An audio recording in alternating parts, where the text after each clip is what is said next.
Cut Nyak Dien lahir pada tahun 1848 di Lam Padang, Aceh.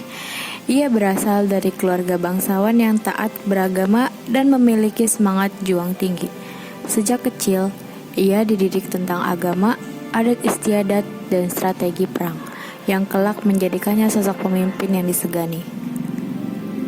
Pada usia muda, ia menikah dengan Teuku Cik Ibrahim Lam Nga, seorang pejuang Aceh yang gigih melawan Belanda. Namun, kebahagiaan mereka tak bertahan lama. Perang Aceh yang berkobar sejak 1873 menyebabkan suaminya gugur dalam pertempuran di Gle Tarung. Kesedihan mendalam yang dirasakan Cut Nyak Dien berubah menjadi amarah dan tekad untuk meneruskan perjuangan suaminya.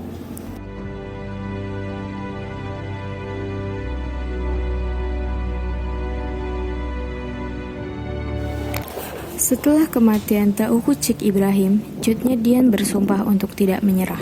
Ia menikah dengan Teuku Umar, seorang pejuang yang juga cerdas dalam strategi perang.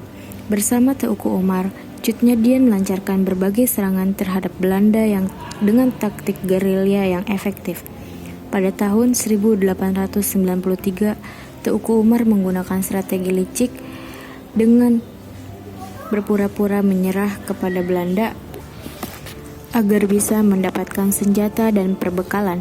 Namun, setelah beberapa waktu, ia kembali berkhianat terhadap Belanda dan memimpin serangan besar-besaran. Strategi ini membuat perlawanan Aceh semakin kuat.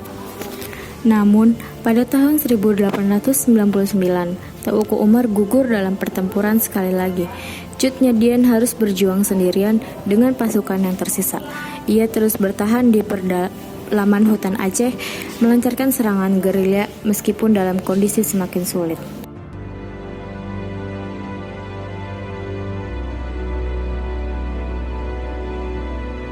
Seiring berjalannya waktu, kondisi Cut Nyak Dien semakin lemah akibat usia dan penyakit.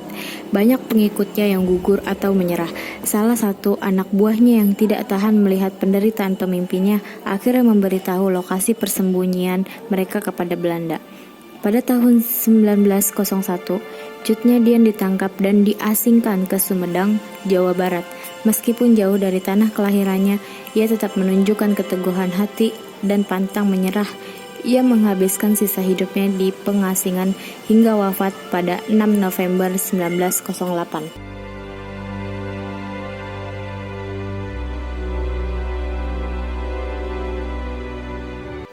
Cut Nyak Dien tidak hanya dikenang sebagai pahlawan nasional, tapi juga sebagai simbol keteguhan dan keberanian perempuan dalam perjuangan kemerdekaan. Kisah hidupnya menginspirasi banyak generasi untuk mempertahankan kehormatan dan kemerdekaan bangsa.